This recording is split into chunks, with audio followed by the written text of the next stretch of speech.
मर जाए तो हमरा के। काजल हमारी बात सुनो। हम सब कुछ बर्दाश्त कर सकता नहीं, लेकिन सौत नहीं के बर्दाश्त कर सकत। छोड़ हमके। काजल हम तो हर कसम खा के कहता नहीं काजल, हम सिर्फ तुझसे प्यार कर रहे हैं काजल। और उस सब का जो हम अपना आँख से देख ले रहे नहीं।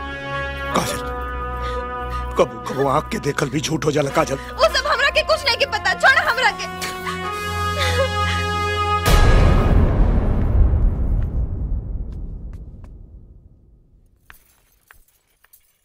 अरे तू यहाँ आ गेलू? का करी, भात और भतार बिना मने ना लागेला।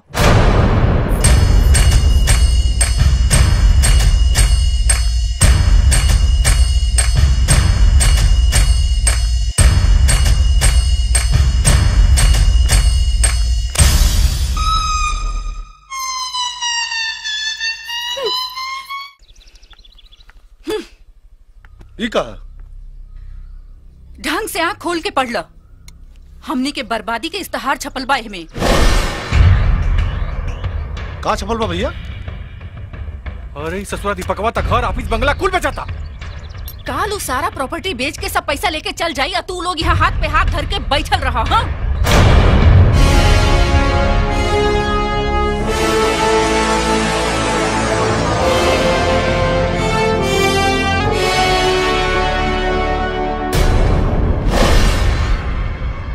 तू का सोचता रे? का सोचता रे तू कि तू हमरा से बिना पूछले सारा प्रॉपर्टी नीलाम कर देबे? जा जा, हम कोर्ट से स्टे ऑर्डर ले आई। माता जी तोहरा के का लागता हम कच्चा गोली खेलले बानी? हाई जवन स्कूल खोल के तू चलावत तारू, ए स्कूल के मास्टर डिग्री हमरा लगे बा। और तोहरा के पते नहीं के कि सारा कानूनी कार्रवाई कैला के बाद इस्तेहार देले बानी। और एक बात और बताई तू लोग के, हम दीपक ना हैं, राजा है।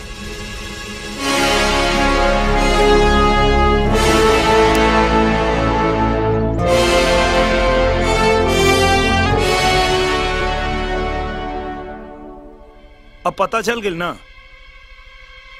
अब दम बात बांस करो लो, ना तो बर्दाश्त करो लो।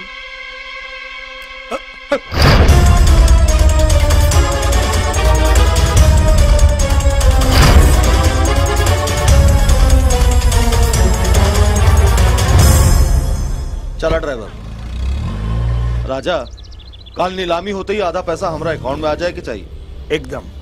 ये ला दुबई का टिकट, पैसा आते ही हमने के कल शाम के दुबई फरार हो जाएगी। आप लोग चिंता न करी, हम पटना क्राइम ब्रांच से राजा के फाइल मंगवा ले बानी। अगर वो सचमुच में राजा ही है तो हम ओकर बाजा बजा दें। जैसा कि आप सब जानते हैं कि मिस्टर दीपक यादव अपनी सारी चल अचल संपत्ति यानी कि शुगर मिल्स, अपने ऑफिसेस और इस खूबसूरत बंगले को नीलाम कर रहे हैं। सर ये रही राजा की फाइल जो आपने मंगाई थी। इसकी पूरी जानकारी मिस्टर दीपक यादव ने अपने पर्सनल वेबसाइट deepakYadav.com पर दे दी है। जो भी जेंटलमैन इस प्रॉपर्टी को खरीदेगा उसे इमीडिएटली अभी के अभी मिस्टर दीपक यादव के बैंक अकाउंट में तय की गई रकम ऑनलाइन ट्रांसफर करनी पड़ेगी। Is that clear? क्या आप लोग तैयार हैं इस बीट के लिए? इस प्रॉपर्टी की सरकारी कीमत है 500 करोड़ रुपए, 500 करोड़ रुपीस।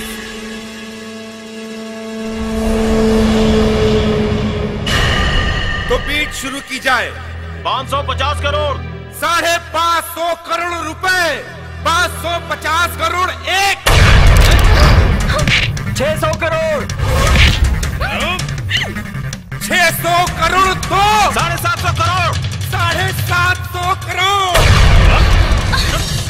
750 करोड़ एक, 750 करोड़ दो, 800 करोड़, 800 करोड़, 800 करोड़ एक, 800 करोड़ दो, 800 करोड़ तीन। Sold out. Congratulations mister Ramesh Agarwal. अब ये पूरी प्रॉपर्टी अब आपकी हुई। मिस्टर रमेश अग्रवाल, जैसा कि आपको पहले ही बताया जा चुका है कि आपको तय की हुई रकम को मिस्टर दीपक यादव के बैंक अकाउंट में ऑनलाइन अभी ट्रांसफर करना पड़ेगा। यहाँ साइन कीजिए। Thank you.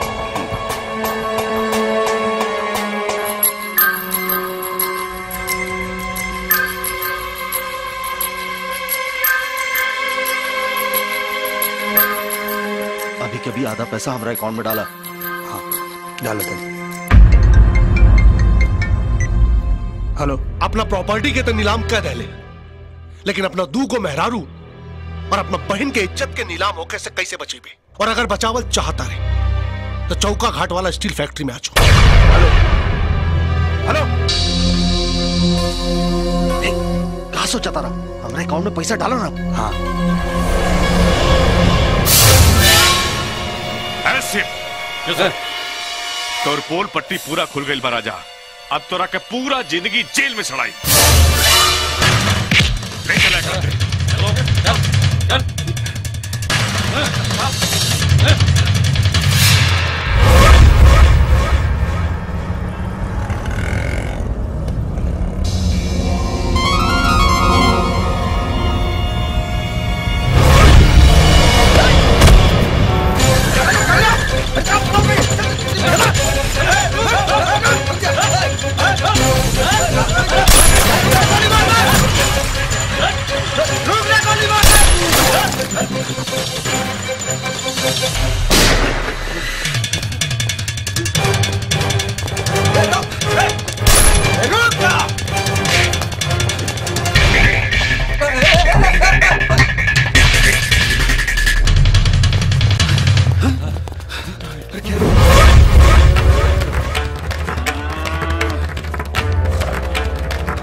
आसमान में ठिकाना केहू के ना होला, ऊ कहीं के ना होला जे केहू के ना होला।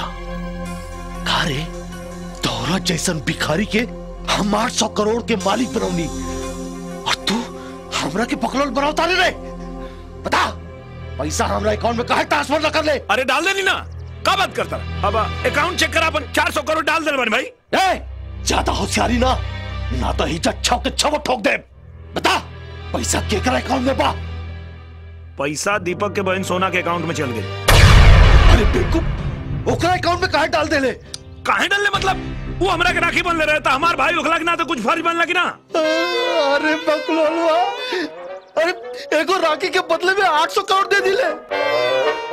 अरे सूट दे देते, साड़ी दे देते, और नहीं तो सोना के अंगूठी दे देते। ठीक बा, तू भाई के फर्ज निभाव लेना। अब हमरा गोली की जरूरत दे।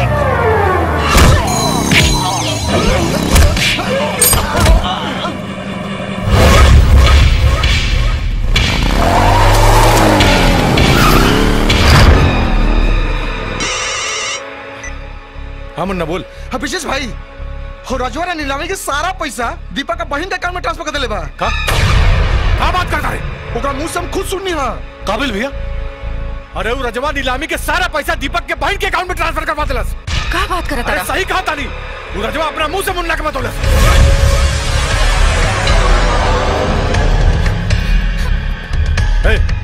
सोना के लेके नीचे आ।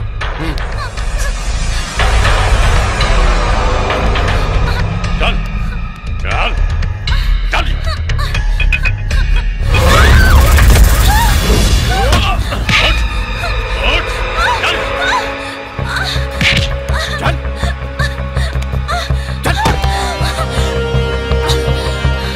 बैंक अकाउंट का पासवर्ड बोल। ना बताई। अरे जल्दी बोलो, मुआ दो, बोल पासवर्ड। मुआ दो चाहे जिया दो, हम ना बताई तो ना बताई। और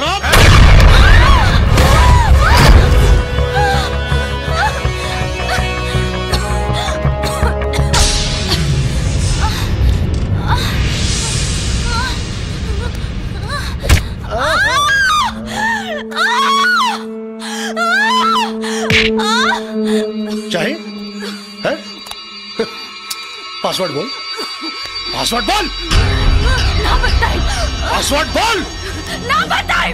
बोल।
का देखा तारा सन? हमरा के जिंदा देख के तोनी के हवा टाइट हो गइल का?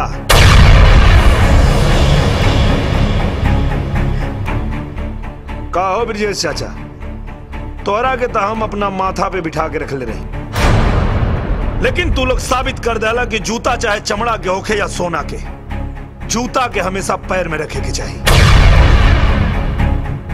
गोड़ लगाता नहीं है माई, बा माई बा। तोरा के तो हम अपना सगी माई से बढ़ के समझत रहे, लेकिन तू ही साबित कर दे कि सौतेली माई आखिर सौतेली होखेली।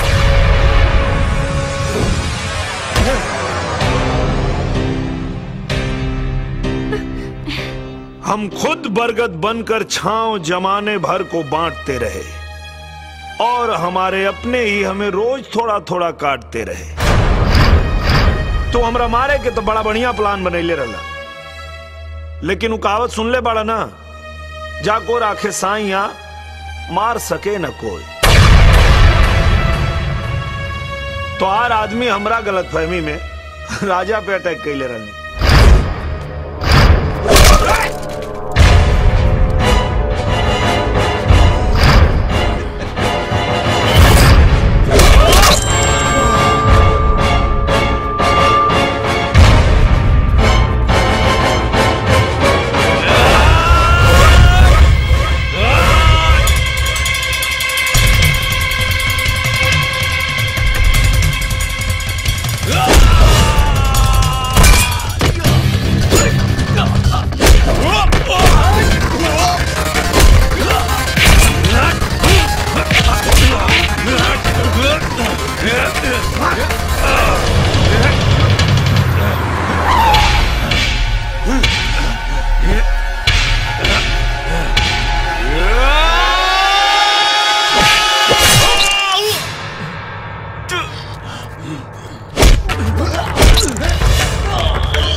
दीपक हवा ना? हाँ, लेकिन तू क्या हुआ और हमके कैसे जाना था? हम तो हम सकल हैं और यही के फायदा उठा के हम तो पूरा प्रॉपर्टी हड़पे खातिर आए नहीं का। लेकिन कमाल ही बा कि तू अपन जान के बाजी लगा के हमार जान बचा लेला। इंसानियत भी कुछ चीज होला भाई, लेकिन गुंडा लोग के रहे पता ना हमरा के मारल चाहत रहे लो ना, तोहरा के ना, ये सब हमरा के मारे आए रहे सब काहे? ये तो पता नहीं के, ये तो पता लगावे के बा गुंडा लोग के रहे। एक तरीका बा कैसे ये आदमी हमनिए के कद काठी के बा, एकरा के तोहार कपड़ा पहना के तोहरा गाड़ी में डाल के खाई में फेंक दिया जाओ। दुनिया दीपक के मरल समझी और तोहार दुश्मन खुल के बाहर आ जाए। लेकिन तू हमार मदद काहे कल चाहता रहा? इंसानियत भी कोनो चीज होला भाई।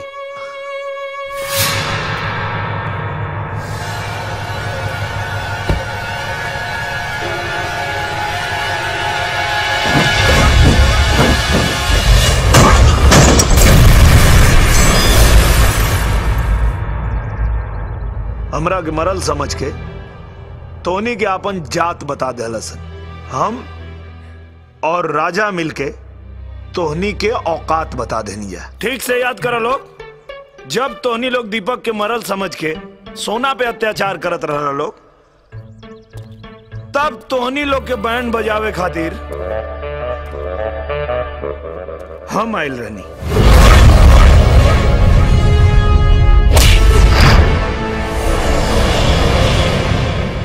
और रंजीत बाबू याद बा कि ना, फिल्म दिखावे के बहाना करके आरती के लेके हम गए रहनी।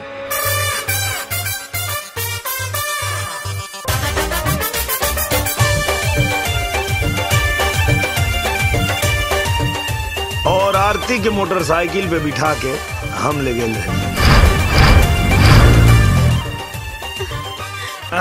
तू लोग कम नहीं खा, हमरा मेहरारू काजल के खोज निकल लोग और हमरा के आरती से बियाह करे खातिर मजबूर करे लगला लोग। लेकिन तू लोग के जान के बहुत हैरानी हुई कि आरती से बियाह करे खातिर हम ही भरले रहनी हम, लेकिन आरती के मांग में सिंदूर हम भरले रहनी।